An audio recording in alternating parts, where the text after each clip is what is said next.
Hey everyone, it's Dr. Ramani. Welcome to this afternoon, evening, night live, wherever you are. So welcome.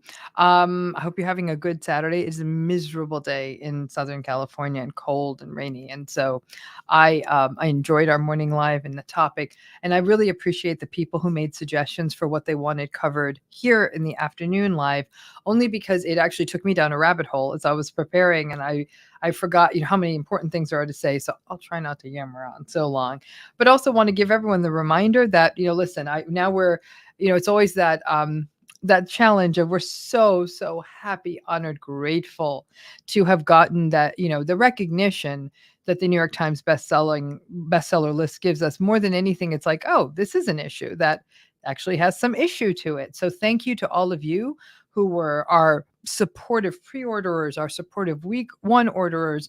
And so listen, our attitude is this: if you are let's keep it on the list, and if we can, then each week we're going to continue running out some of these raffles, especially with continue adding teas with Dr. Ramani's and some other prizes. It won't be as big as that big raffle in the beginning for all the people who are the week one orderers and all that, but there'll still be some of that going on. People will still continue to be able to get access to the 6-hour live virtual retreat. You just have to make sure that you verify your purchase using the link in the video description or in the Instagram bio. So just make sure you do that. And it's on sale right now. So it's like $20. So it's a good time to get it. You have until midnight tonight. So those of you watching this on the East Coast, by the time we're done, you have about 3 hours to get that done. Those of you on the West Coast, you got a little bit more time. We still have an evening ahead of us. But again, we're just trying to keep it going. And then when we don't, guess what? You don't have to listen to any more lives. But it has been fun though to sort of, I'm always studying and reading about this all day, every weekend, everything. So I always appreciate the chance to get to talk about this and riff about some of this. But again, that's what we're doing. We're continuing to sort of push. Let's see how long we can stay there until inevitably we will not be there. And then when we don't, like I said, I've told the folks in the morning live too, I'm going to take a long nap. But until then, I'm going to keep at it. So please check it out. If you, again, buy it. And if you've already got one, give it away as a gift. Someone said to me they gave it to their local library. So whatever works for you. But again, more books, more entries. It's like literally like a raffle ticket.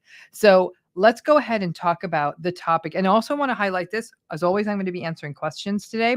So please, you make sure you put your questions in. As always, we are giving the reminder here in this graphic.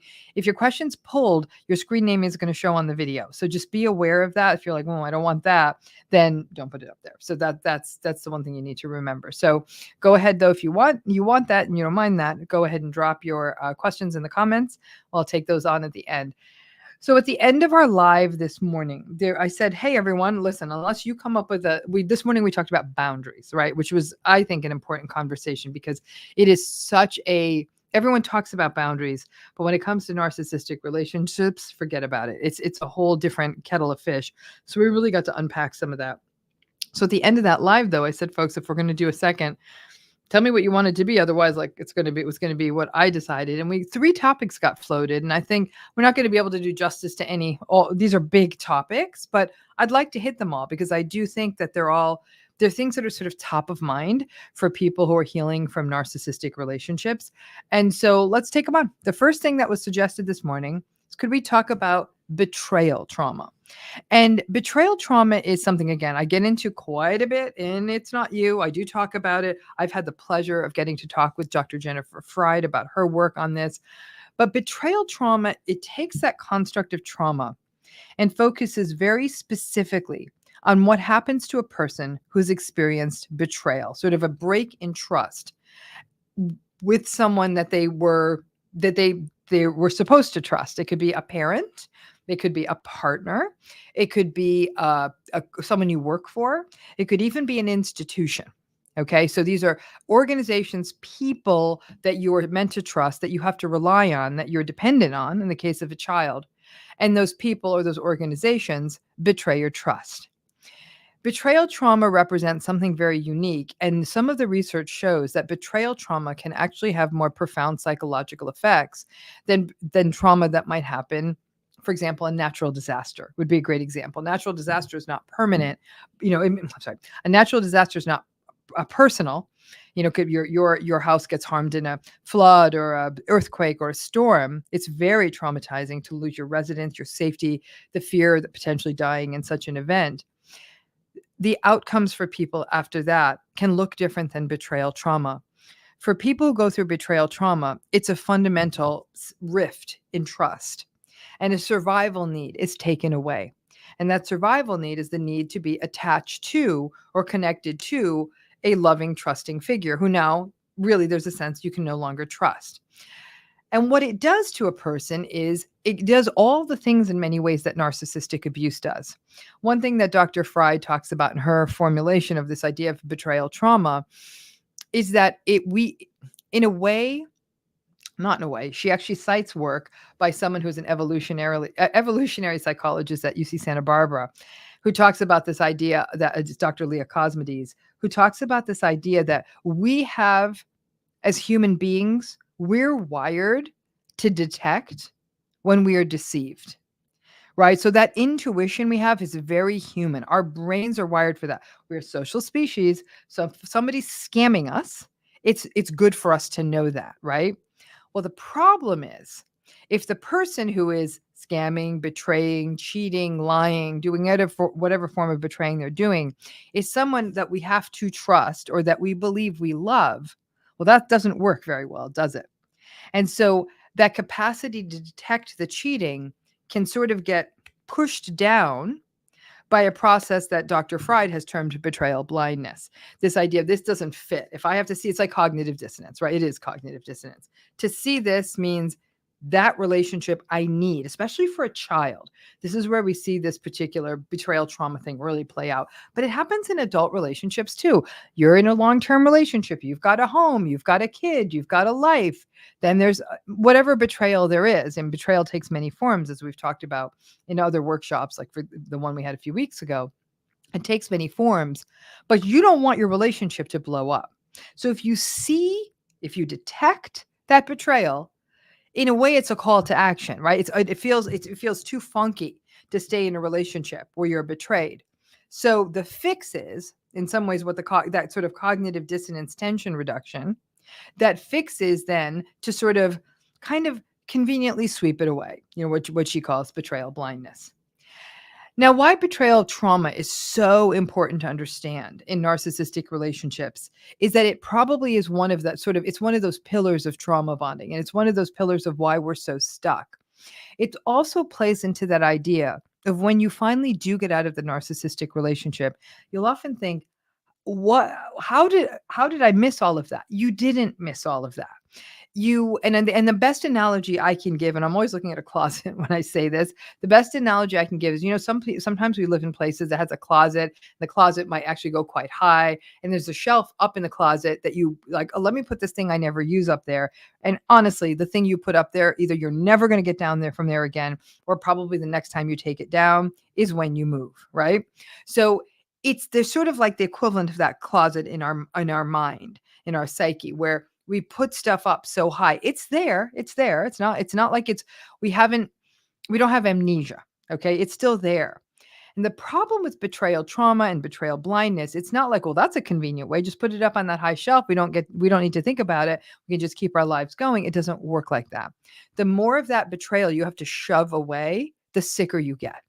Right. So it's not as simple as put it away and I just get to breezy, easy go through life. No, there's a heaviness. And that heaviness gets more and more over time. So even though you might sort of be pushing away and dissociating from all this gross betrayal and keeping the trains moving on time in this relationship, you're getting sick. And think of all the physical ways people who go through chronic betrayal or narcissistic relationships, they get physically ill. I've said, autoimmune, dermatologic stuff, headaches, muscle tension, some mental health issues, all of it, right? So it adds up. But it's all over the place in narcissistic relationships. So it was a real treat for me when I got to talk to Dr. Fried on navigating narcissism, because she really laid it out. She's not a clinician, but her work, when I apply it to clinical work, it makes all the sense in the world. And it sort of helps people feel less like How did I forget that? You didn't really forget it, but it certainly wasn't going to work. You couldn't stay in the relationship and have it at easy access. Those two things couldn't stay together. And the primacy of wanting to stay attached in a relationship wins, and that other stuff gets put away. And unfortunately, that leaves a lot of survivors feeling sort of foolish afterwards, like, what was wrong with me? Maybe I had memory problems. You didn't have memory problems. You had attachment needs. And so don't they're not the same thing. It's not a memory problem. It really is an attachment need. So I think that it's important, though, that we see betrayal trauma as what it is. I think we run the risk of saying you were betrayed and that hurts, yeah, and you'll get over it. No, betrayal actually, especially when it's in a very close relationship, like a marriage or a long-term committed relationship, or someone you think you're going to marry, or plan on being a lifelong relationship with, certainly a parent, a sibling, again, someone who you have to trust in a workplace, something like that, business partner. When that betrayal takes place, it really sort of explodes the world for us. And that's why after betrayal, if you're the one betrayed, you're sort of walking around and feeling like you're bumping into walls. Now, hold on to that thought, 'cause I'm going to revisit that thread when we start talking about rumination. So that's sort of a very brief overview of betrayal trauma, which could be its own 3-hour conversation. And again, I also recommend, while I talk about it a little in It's Not You, for those of you who want to do a deeper dive, Dr. Freud has 2 phenomenal books. One is called Blind to Betrayal, and one is called Betrayal Trauma. Betrayal Trauma is more of a technical, like a little bit more geared to therapists, but I have no doubt most of you are smart enough to say, if it matters to you, you'll sit down and read it. There's a lot of data in it. But in her book, Blind to Betrayal, it's a very good book. So if you're really interested in this issue, I would say check those out. So let's talk a little bit about no contact. There's the other thing that someone said, could you please cover this? No contact to me is one of the most, how do I put it? It's like you saying to someone, I want to lose weight, and they'll say, great, don't eat as many calories and exercise. Yeah, thanks so much. And please tell me something. Please tell me something useful. I'm very aware of that. No contact, quote unquote, works, right? Because the less contact you have with somebody who is manipulating you and not listening to you and is completely unattuned and is lying to you and all the things, the less contact with that you have, the better. So you will feel better the less contact you have. Think about it. If you ever worked with a narcissistic colleague and you were no longer in the job, think of how you're like, oh my gosh, I'm so glad I don't need to work with that person anymore. Or if there were family members you really disliked and you moved across the country and you thought it is so nice to not have to see them every weekend, or even got out of a relationship with someone where you just were like, this is so abusive and so toxic, and this person has betrayed me in 100 different ways. Yes, trauma bonding can make it hard initially, but after a while you're like, oh gosh, that is such a relief that I'm no longer dealing with that, right? But no contact is tricky. And as I've said, one of the big sort of scourges of the internet is everyone's like, you're with a narcissist? Go no contact. So let's break down the fundamentals of no contact. Number one, it's not available to everyone.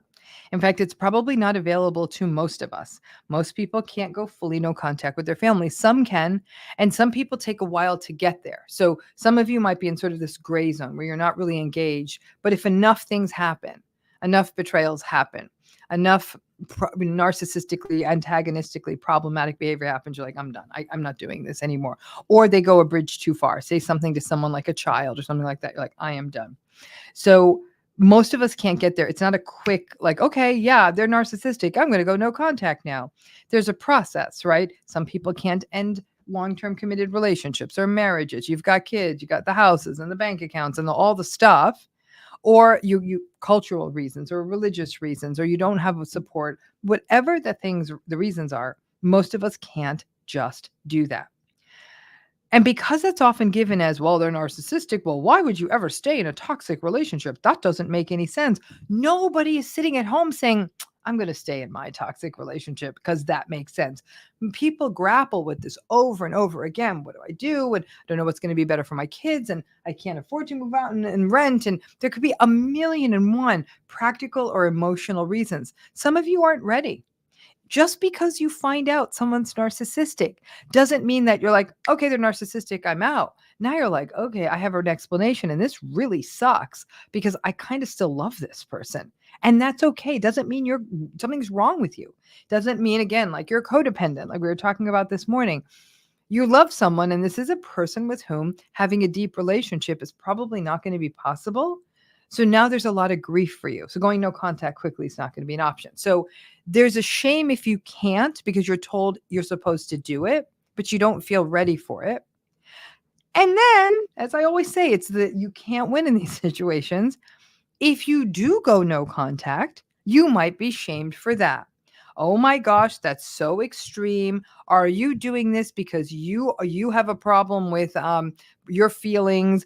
Are you the one who has a psychological blockade? You're a cut bait kind of person. You'll hear all of that pathologizing, right? If you do go no contact. So whatever path you choose, there's often not going to be sign off. You just have to choose what feels better to you. And what you've got to understand is the buildup to no contact for most people is gradual. It's not read a book, oh, you're narcissistic, no more contact with you. It's not that. For many people, it's okay, now I have a framework. Okay, let me work toward this acceptance and these expectations and all of that. Slow, gradually, you're moving in a direction. And then, but they're continuing to behave narcissistically. And you're recognizing this isn't going to change. But for most people who go no contact, something really terrible happens. Again, a significant betrayal. They may put, for example, a child in harm's way. They may say something harmful, again, to a child. They may take advantage of you financially in a way that's very hard for you to come back from. Like the things that happen to push people to no contact, can be quite profound, but they don't have to be profound. You might also say, no, this isn't cool, and this person's not healthy for me, so I'm done. I'm out. Some of you may go no contact the day your youngest child turns 18. You can do that. It gets tricky, weddings and graduations, but you can sit on opposite sides of the room. Things can happen. But here's another piece about no contact. So let's say you go no contact and you've been going no contact, I don't know, 6 months, even 6 years. And something happens that results in a break in the no contact. This is most common in families. So you may have made the decision, I'm going to go no contact with my parents. I'm not going to have a selected parent or a sibling. I'm not doing this anymore. I'm not having contact with this person.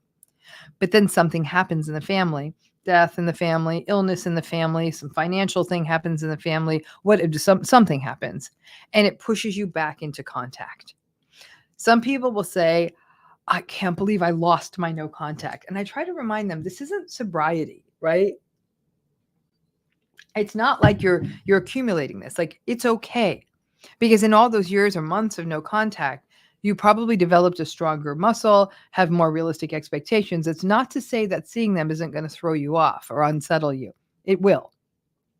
But you are in a different headspace. You haven't been listening to their ongoing invalidating over and over and over again. There's been a separation from that.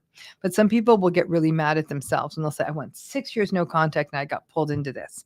Don't get lost. This isn't a 12-step program. Again, there's no you don't get a chip every 6 months or a year for going no contact. It does. So it's not an addiction. And I don't actually like people characterizing narcissistic relationships as addiction, because it's not that. First of all, it's not a disease, which addiction is.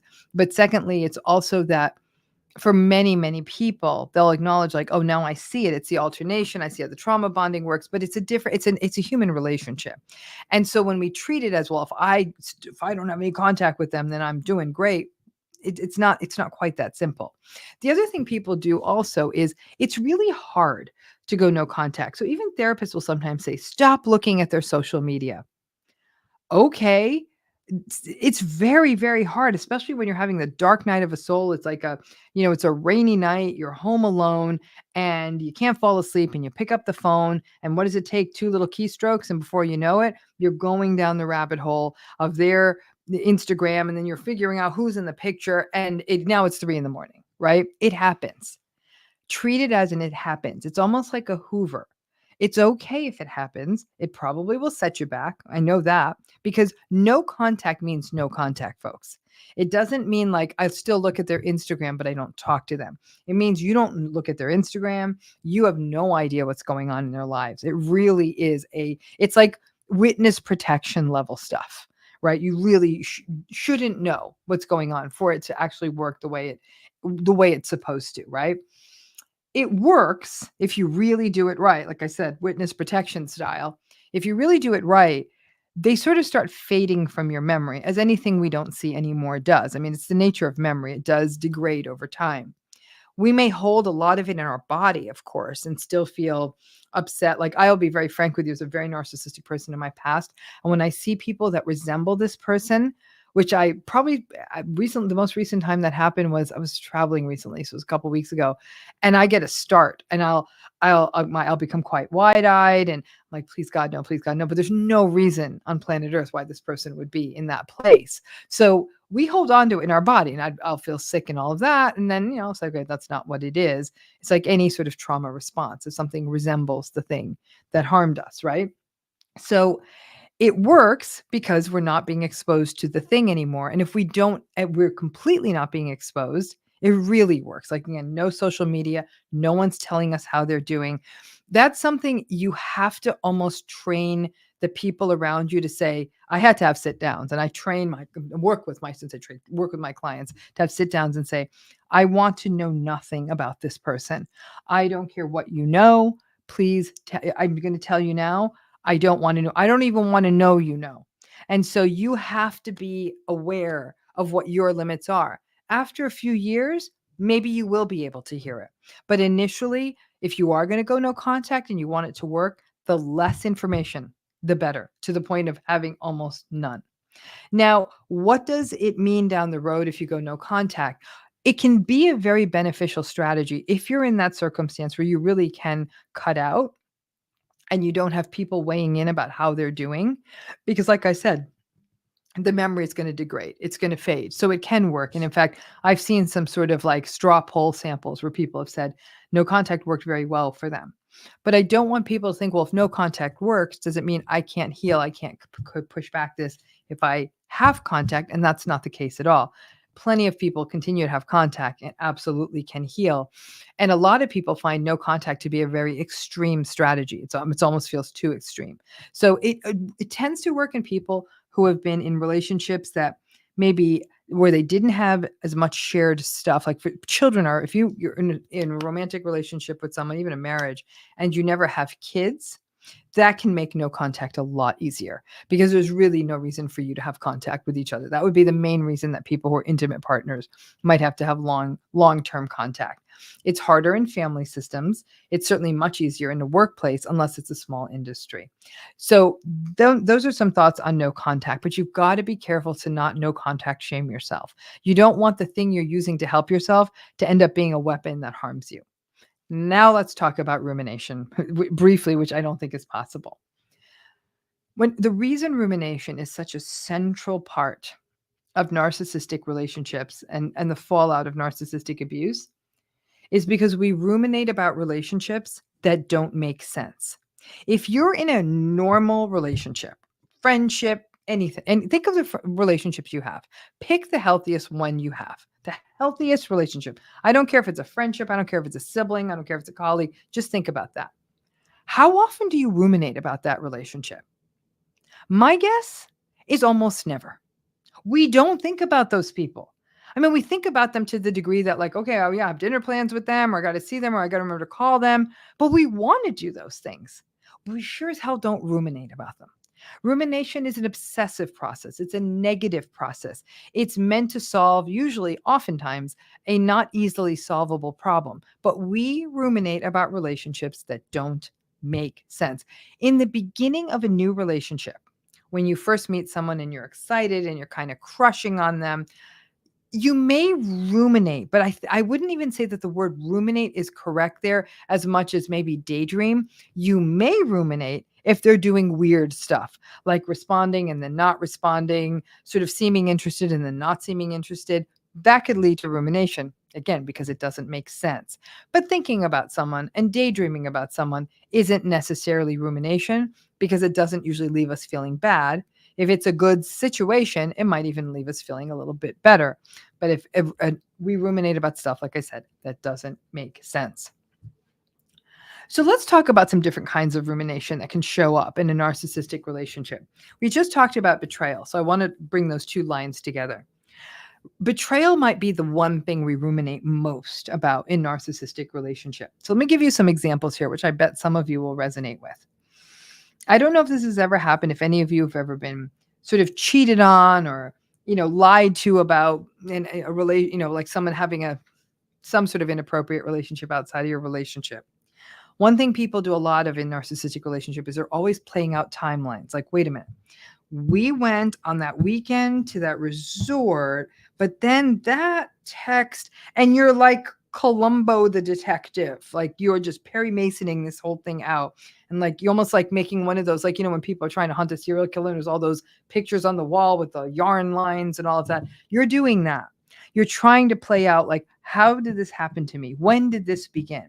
That often happens in people who are in betrayal-laden narcissistic relationships. Looking at social media can be something that happens in the wake of, it's a form of the rumination in the wake of betrayal. I keep asking yourself questions like, how did I miss this? How could they do this? I did everything for them. I worked an extra job so they could go do this. Like you play the whole thing out in your head over and over again. And then another thing, especially in the cases of infidelity. So your partner cheated on you, and worse yet, they take up with the new person.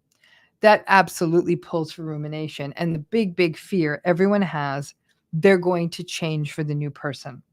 I'm just going to put this as a little sidebar here.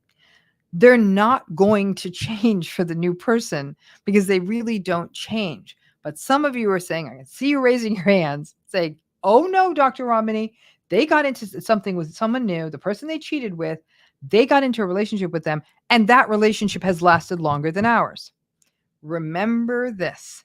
There are people out there who can be very, very good narcissistic supply. And I don't mean better supply because they're better looking or better people. No, because they're actually in a weird way more willing to go along with what the narcissistic person's asking of them.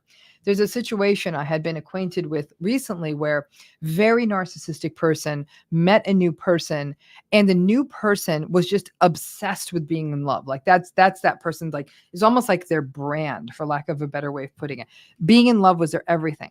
The narcissistic person hadn't changed, but the new person was so much more unquestioningly going along, like living in some sort of betrayal blindness universe, because they so wanted it to be true. Like it's like they were trying to prove something wrong to the world. So some people, I hate to say it, could actually go along better. I don't think that's a good thing. I don't want that for you. I don't even want it for that new person. So it's not that they're changing for the new person. They might have literally found someone who will put up and shut up for whatever reason that is. And that is not what you want. Another source of rumination in narcissistic relationships is injustice. And if there's one place that survivors get stuck, it's injustice, because narcissistic people often don't face consequences. They don't get called out. People often still remain friends with them, and that's a terrible feeling. It really feels like they get away with it. They get to, the other people still sing their praises. And you may not even be ruminating about the relationship anymore, but instead you may be ruminating about how unfair, like, how is this happening? How is this person not getting called out? And the thing you might ruminate about is, I want this person to be found out. I want this person's mask to be pulled off publicly.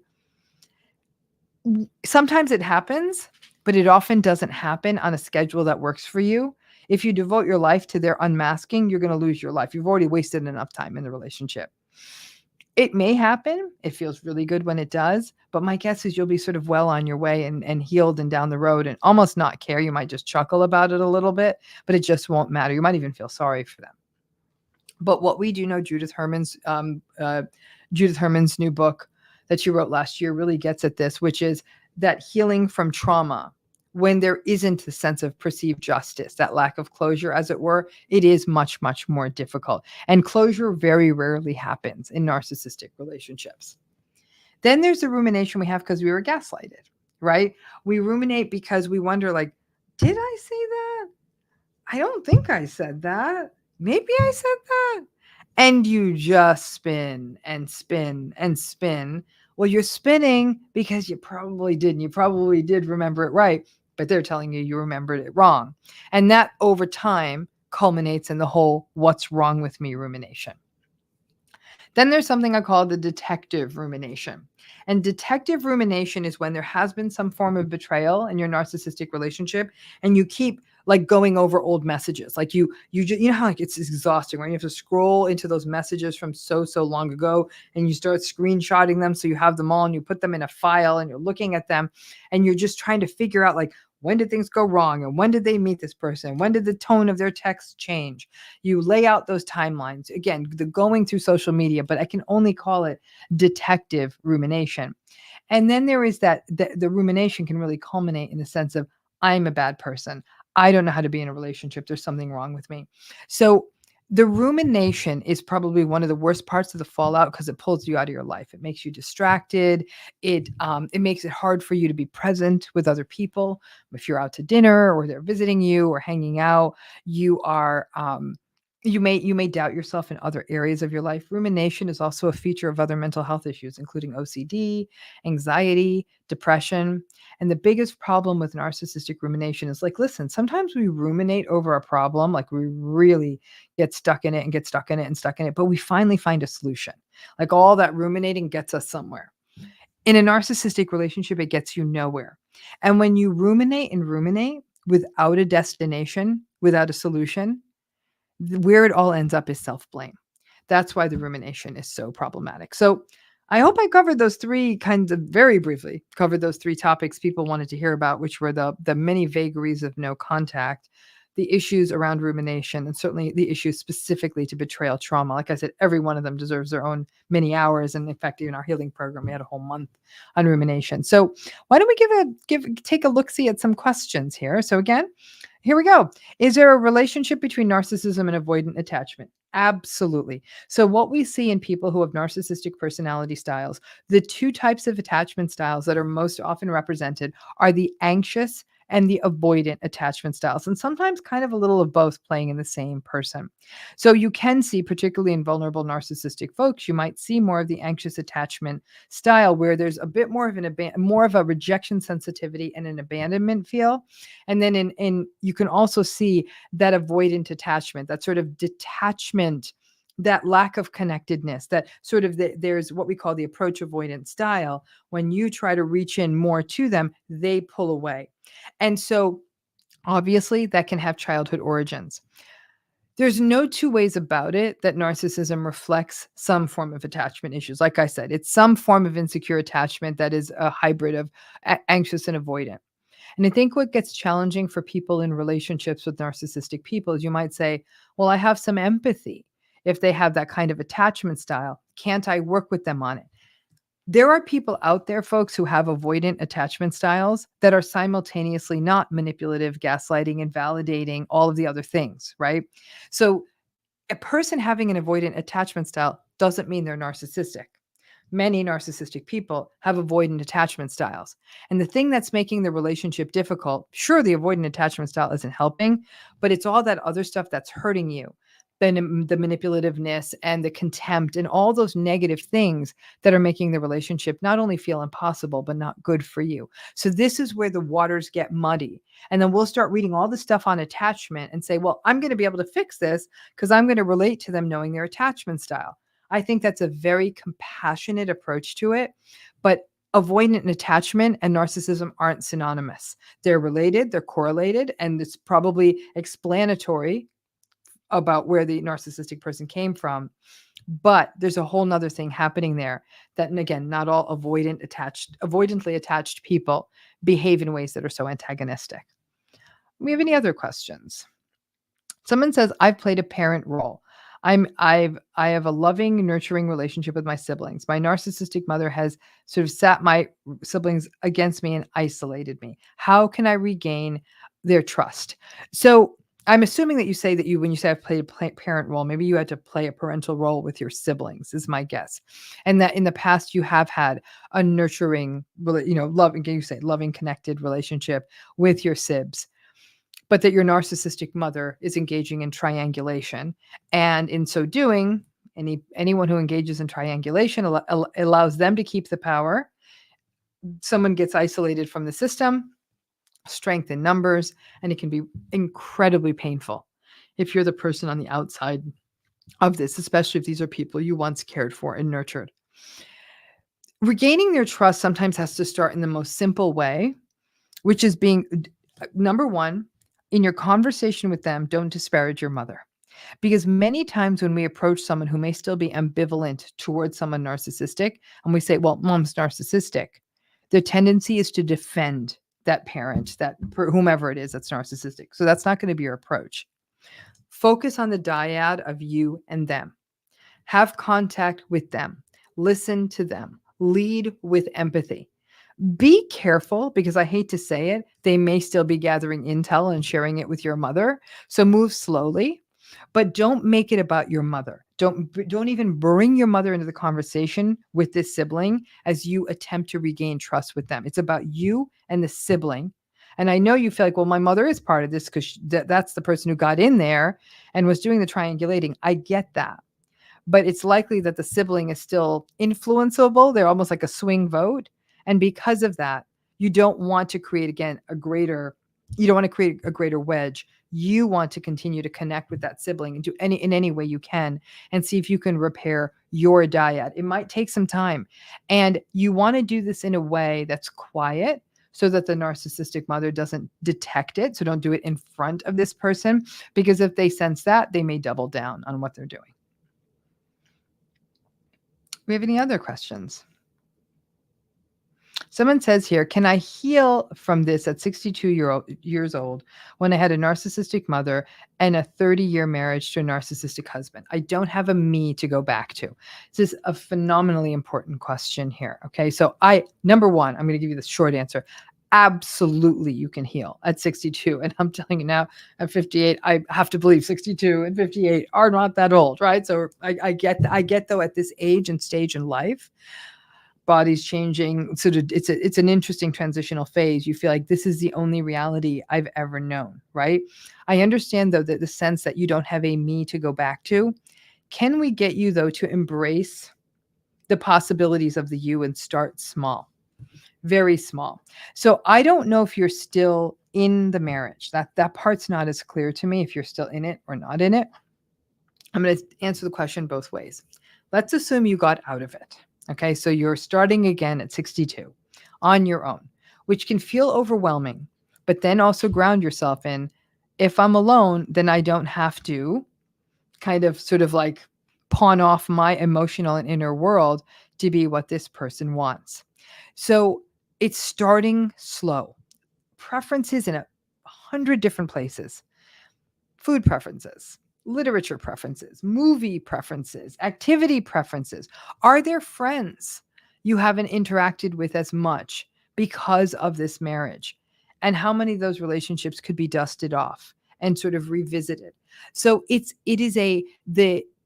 a way, it can be embraced as, okay, that this is something that, and I call it an excavation. It's something I sort of allude to in the book. And it's even sort of what the cover of the book is, right? It's all these layers, right? That this is an excavation and you're in there, you're down there. But it's almost like, one of those little shards of pottery or something else that we have to keep digging to find the other pieces and find all those pieces and put it back together to what it was. And it's a very delicate process. We see them using the brushes and so delicately getting down into it. But it might even be each week it's setting one small thing. Like, this is the week that I am going to go out and eat a meal alone at a restaurant. In 6 months, I'm going to plan a weekend by myself, or I'm going to drive to a local hotel and stay there. I don't know, again, what your repertoire was before this, but it is also, in a way, in a very mindful way, this sort of this period of self-exploration. This is going to be dumbest example I've ever given, so bear with me. It's when we start school, whatever stage we were at, even as kids, but certainly when we got into middle school and high school, there were all those activity tables, and there was band, and there was theater, and there was this, and there was that. And we're meant to walk around and figure out which of these things we would want to do, and we'd want to sort of get engaged in. Universities, you'd see that in colleges, any place, even if a person goes to like a vacation where there's lots of activity things, you'll see all the people hawking. They're like, do you want to go on a jet ski, or do you want to go on a this thing or that thing? In a way, that's what your life is now. You're walking through all these tables and booths and people saying, you want to try this activity, you want to try that activity. And you're slowly start with the easy stuff, the things you do. That's a lot more easy to access than the who you are. But there's a section in the book. It's meant to be a journaling exercise, and it's also complemented with that free 50-page sort of handout thing we're giving that my team can direct you to, is to really grapple in a very real way every day. Who am I? What do I stand for? What do I like about myself? What don't I like about myself? What are my strengths? What are my weaknesses? What are some things I'd like to change about myself, and why? And to do this without the censoring voices of the narcissistic person around you. I am not saying this is easy, but it is definitely interesting. And much like when we were in school and might have said, "Ooh, I took this class. I don't like this class. I think I'm going to get out of this class." Is you're experimenting with different things. And if you could view it more as start small, like I said, the easy stuff, like what kind of food do I like and what kind of movie do I want to watch, stuff that's accessible, and build on that. I know it feels overwhelming. Who exactly am I? But it just sit with it. Make it a journaling practice. Really reflect on it. Very much consider exploring this in therapy and working with a therapist on it. But again, I don't know, even if you're still married to this person, you can do this, because we then sort of start to see what these long-term marriages with narcissistic people are. Is like, okay, I got to work around you. You're like a tree growing through the middle of the living room. I'm just going to have to work around this. You can still do this.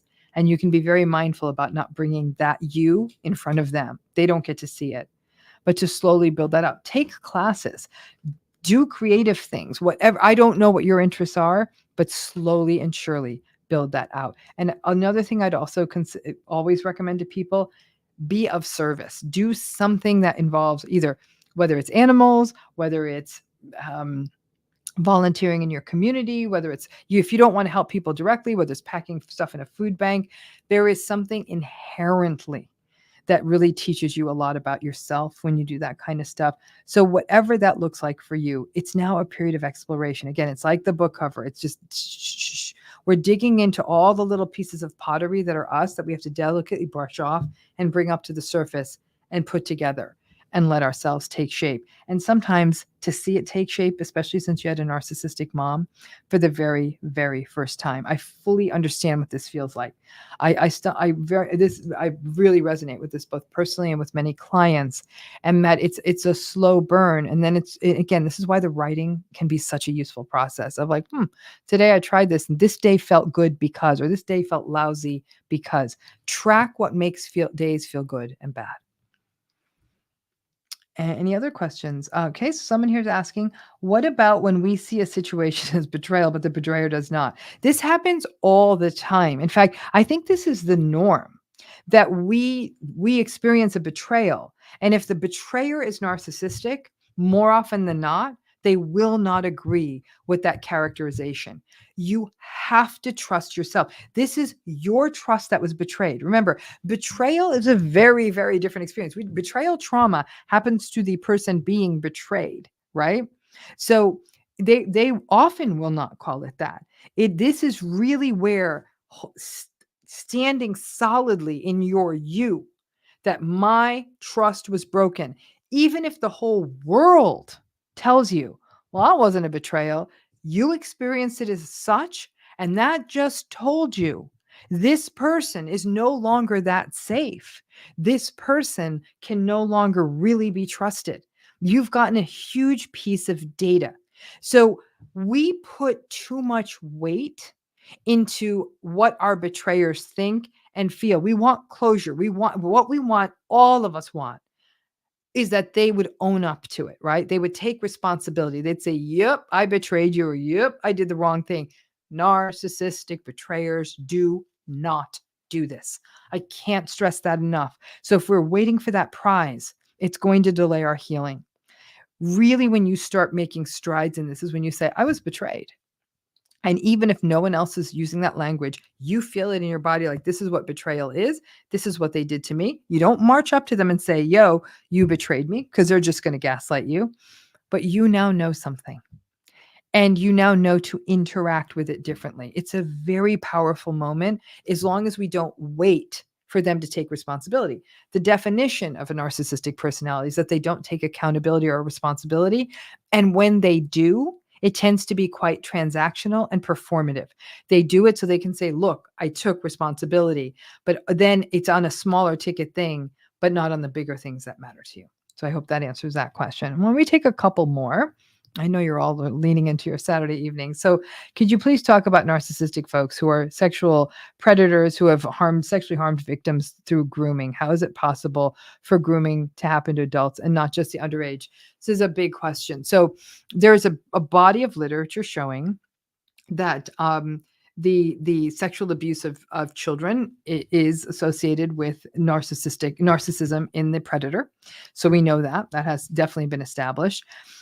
But it is possible for grooming to happen to adults because grooming is predicated on a series of steps. Now, there's a controversy out there, and I remember being embroiled in the controversy once. People said you cannot use the word grooming if it's an adult. I don't agree with that.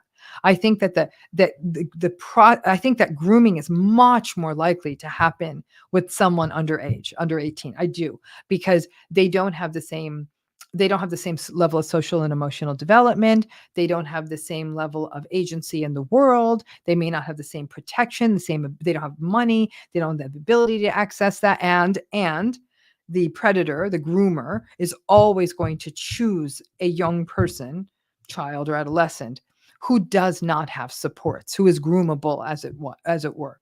And so the less support, the more disenfranchised, the more vulnerable, the more that person is grooming them will find that they have a target that they're going to be able to shape. This absolutely can happen in adults. Absolutely. Adults can be vulnerable. It's a gradual process. Adults may not have support. Adults may not have resource. Adults may be disenfranchised. And under those exact circumstances, especially if that adult has a history of trauma and abuse, especially by trusted figures, you better believe that they would be absolutely vulnerable to the entire process of being groomed and indoctrinated and subsequently harmed. So we see it in cultic systems all the time. One would argue that anybody who gets pulled into a cult, and many cultic systems, there is sexually abusive behavior as part of it. Those are more often than not, those are almost all adults. Can be children in those systems, and those children often come in through the parents, right? But it's adults that are often originally being recruited. So this idea that an adult can't be groomed, I don't agree. I think that the characteristics that make someone vulnerable are much, much more pronounced in a child. And I think that the harms might be much more profound when it happens to a child or an adolescent. But I've seen adults who've been groomed, and it's pretty profound there. And remember, the groomer they have a singular goal that the other person isn't privy to. Keep that in mind. So they're studying this person. Everything is a chess move, but the other person isn't viewing it that way. The person being groomed is learning to trust this person, is feeling special with this person, is being seen by this person. It is the ultimate exploitativeness, which again, something we do see in styles like malignant narcissism. So I hope that answers that question. Do we have any others? We can do one or two more. So how do we as survivors, warriors, I like that, deal with the guilt and shame that come with reactive abuse? So I don't even like the term reactive abuse. I will be frank with you. I don't like it. I think it's a reaction, right? So in many ways, we'd have to look at a relationship in its totality. We'd have to look at the power asymmetries. We'd have to look at the behaviors in the relationship. We'd have to look historically at the relationship. And then we'd have to look at because our problem is we tend to look at one episode in a relationship, one episode, right? And somebody is coming at another person. And what we see then is, so the narcissistic person might be whatever, gaslighting, baiting, doing their thing. And the other person, not surprisingly so, has a reaction to that. And that reaction may be very angry. And in fact, it might even be angry. And anyone watching from the outside will be, what the hell? You shouldn't be saying that. You shouldn't be calling them names and all these other things. But what we may not be privy to, if all we do is see one episode, is how many episodes there were before that where maybe somebody stood silent. I think one thing we miss, and it's something I've said to folks, is that you could have sat there 100 times and been a world-class diplomat. Somehow on the 101st time, when you finally react, they managed to film it or something. But all of that said, even though I don't love the term reactive abuse, because I think what it's done is it's taken abusive relationships and it's pathologized the person who's enduring the harm most of the time.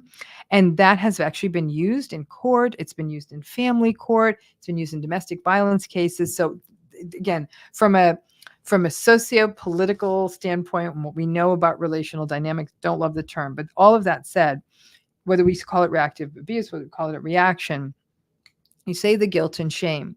And I think that there is this perception. There's two things here. One is this concept of the perfect survivor, right? The perfect survivor doesn't get it wrong. They're very clearly always being harmed. They never have a reaction.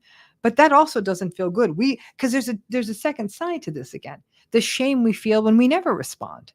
The shame when we feel like we're just literally, you almost feel as though we're a doormat. Even though in some ways I'm kind of teaching people to be doormat adjacent, because I'm saying don't take the bait. But you're not being a doormat when you don't take the bait. However, it is very, very normal when a person's going at you. Remember, when we're talking about narcissistic and antagonistic baiting, they're going to keep turning up that volume, that intensity, until you respond. And then you respond, and then you have to deal with all the negative emotionality of the guilt and shame. But you're a human being. You're not this so-called robotic perfect survivor, the way we want the perfect the perfect victim, it's been called, right? You're a human being. And having a reaction is normative.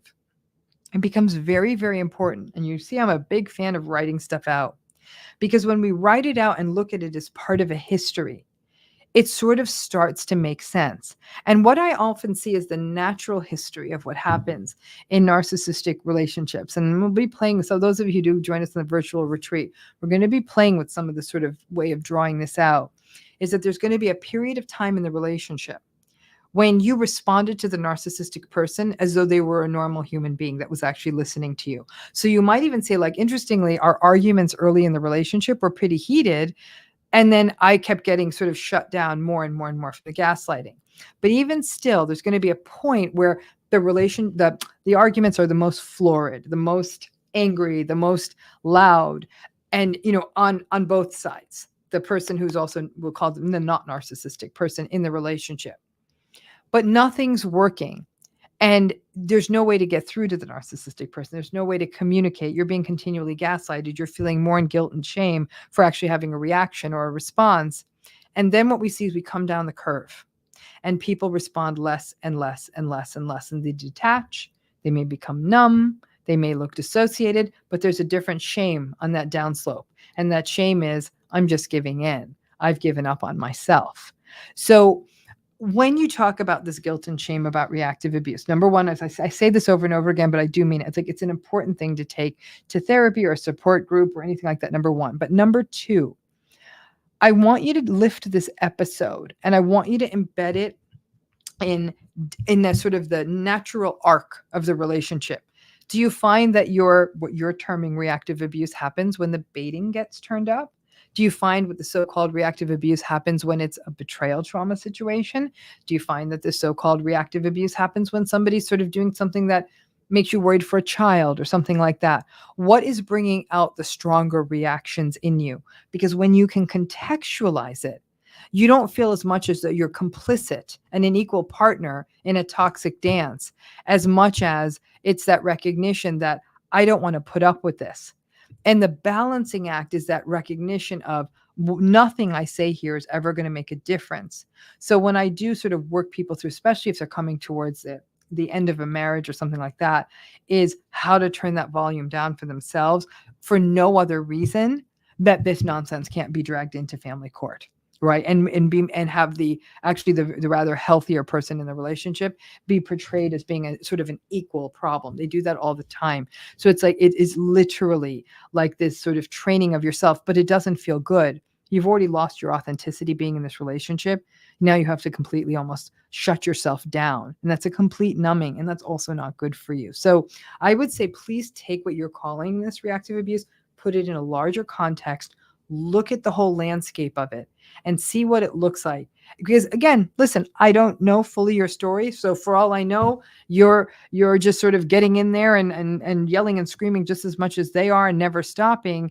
And every single time, in which case, sure, looking into self-regulation work. And do we see that some people in narcissistic relationships do have issues with dysregulation? So they lash out just as much as the narcissistic person, or they're very triggered by the narcissistic person? Sure. But the majority of people in narcissistic relationships are overregulated, meaning that they don't say anything. And when they every so often, like I say, the water breaches the dam, it's because it's the 101st baiting situation. It's the thing that was said was a bridge too far. It was, they finally turned the volume up on that bait to a point where you couldn't be true to yourself at all and not say something. So weigh that out. But I understand fully what you're saying, because a lot of people do feel that guilt and shame when they feel that they're sort of complicit in this dynamic. But that's why I'm saying, please contextualize it. Let's do one more and then we'll call it an end. So can a victim mimic narcissistic behavior after living with one for years? Really great question. An interesting place to sort of, to sort of break down a few dynamics. Some people will say after being in a narcissistic relationship for so long, they had to almost take on an adaptive form of selfishness. Otherwise, it was like they would completely like sort of fade into the wall. Also, the other thing we see is that there's burnout, that people in narcissistic relationships experience compassion fatigue. You've been giving your empathy in one direction for so long with none of it coming back. There can be what even other people might experience in you as a detachment. But compassion fatigue is not low empathy.